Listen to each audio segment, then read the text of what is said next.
What if someone you knew vanished without a trace, no witnesses, no evidence, no goodbye? One moment they're here, and the next they've stepped into thin air, leaving behind nothing but questions. In today's video, we're diving into 3 of the most bizarre and chilling missing person cases you've never heard of. From a college student whose final phone call ended with a mysterious cry, to a German tourist caught on camera sprinting out of an airport, never to be seen, to a young woman who walked into the woods and simply disappeared. These stories will make you question what you think you know about reality. Some call them accidents, others call them cover-ups, and a few believe something much stranger is at play. This isn't just true crime, this is mystery at its most disturbing. Welcome to True Dark Stories.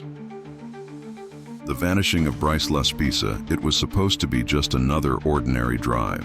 But on the night of August 29, 2013, 19-year-old Bryce Lespisa set out on a journey that would end in one of the most baffling disappearances in modern history. And it all began with a series of strange and unsettling behaviors. Bryce was a student at Sierra College in Rocklin, California. Charismatic, artistic, and known for his bright red hair, he seemed to have everything going for him. But in the days leading up to his disappearance, something changed. Something no one could quite explain. He began acting strangely. Friends noticed his personality shifting. He was giving away personal belongings, things with deep sentimental value. He even gave away a pair of diamond earrings his mother had given him. When his girlfriend expressed concern and tried to intervene, Bryce coldly broke up with her. When his roommate asked if he was okay, Bryce offered no answers. On August 28th, he got in his car and left campus. He told his mother, Karen, that he was coming home to Laguna Niguel, a city over 400 miles away. But what happened next only deepened the mystery. His parents assumed he was on his way, but then came a chilling sequence of phone calls, receipts, and sightings that revealed Bryce had been driving, but not toward home. Instead of heading south as expected, Bryce drove in circles, made long, unexplained stops, and seemed to stall, both literally and figuratively, for nearly 30 hours.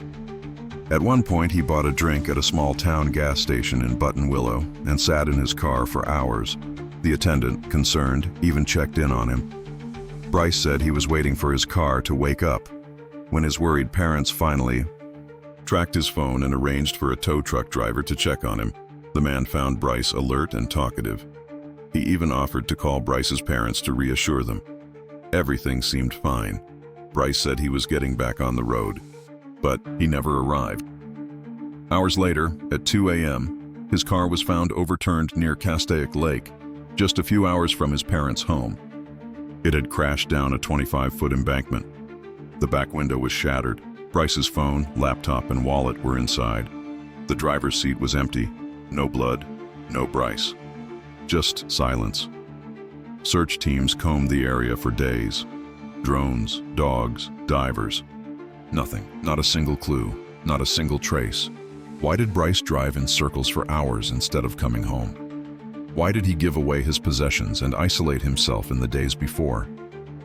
And how does someone walk away from a crash site, leaving everything behind, and vanish into thin air? Some believe Bryce suffered a psychological break. Others think he may have staged his disappearance and is still out there, living under a new identity. And then, there are those who think something darker happened, something we may never understand. To this day, no one knows what happened to Bryce Lespisa, and the red-haired boy who drove into the night remains a haunting question mark. The vanishing of Maura Murray on a cold February night in 2004, a young woman drove into the darkness of rural New Hampshire and was never seen again. Her name was Maura Murray. A 21-year-old nursing student at the University of Massachusetts Amherst, Maura was bright, athletic, and focused. She had a close-knit family, a steady boyfriend, and a promising future. But behind the surface of normalcy, something was unraveling, and no one could see how far it would go. On February 9th, Maura emailed her professors, telling them there had been a death in the family and she'd be gone for a few days. There was no death. It was a lie. That same day, she packed up her car, some clothes, toiletries, school papers, and a few bottles of alcohol, and hit the road. Her destination? Unknown. What we do know is this: Maura drove 4 hours north from Amherst, leaving behind her campus, her friends, and everything familiar. Around 7:27 p.m., her black Saturn crashed into a snowbank on a remote stretch of Route 112 in Haverhill, New Hampshire. A local bus driver who lived nearby stopped and asked if she needed help. She politely declined. He went home and called 911 anyway. When police arrived at the scene less than 10 minutes later, Maura was gone. The car was locked. Inside were her belongings, including her packed bags and a box of wine, some of which had spilled in the back seat. Her cell phone and credit cards were never used again. It was as if she had vanished into the freezing forest without a trace. No footprints, no signs of a struggle, no indication she had accepted a ride or wandered off. The snow that night should have preserved evidence, tracks, prints, something. But there was nothing. Investigators scoured the area with dogs and helicopters. Volunteers combed the woods. The FBI got involved. Still, no leads. The case quickly spiraled into one of the most perplexing disappearances in American history. Then came the theories. Did Maura stage her disappearance to start a new life? Was she running from something or someone? Was she abducted by a stranger in the narrow window between the crash and the police's arrival? Or could it have been someone who already knew her? The internet caught fire with speculation. Online sleuths dissected every move she made in the days leading up to her disappearance, like the mysterious phone call that made her break down at work, the anonymous voicemail she received, the accident she had just days before when she wrecked her father's car. There were rumors of a second accident that night, possible sightings in nearby towns, even hints of foul play.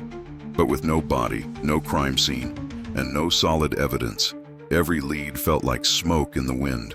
What made Maura Murray leave? What was she looking for on that desolate highway? And how? Could someone simply vanish in the snow without leaving even a single footprint?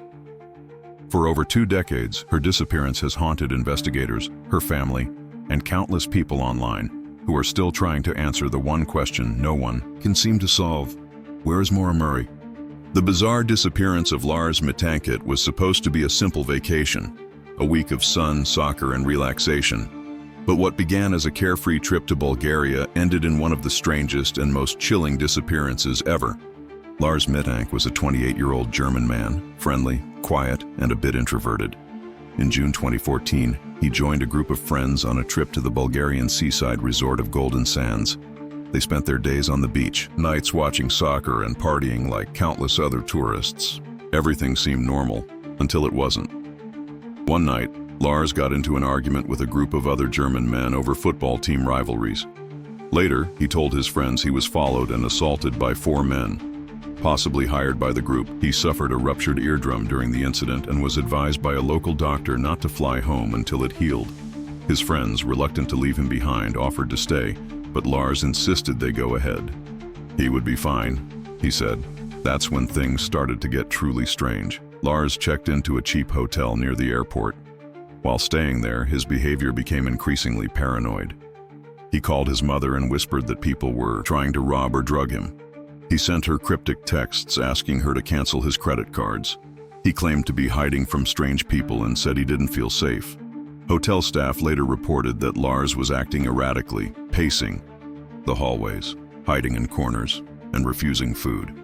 The next morning, July 8th, he visited the airport clinic to get medical clearance to fly.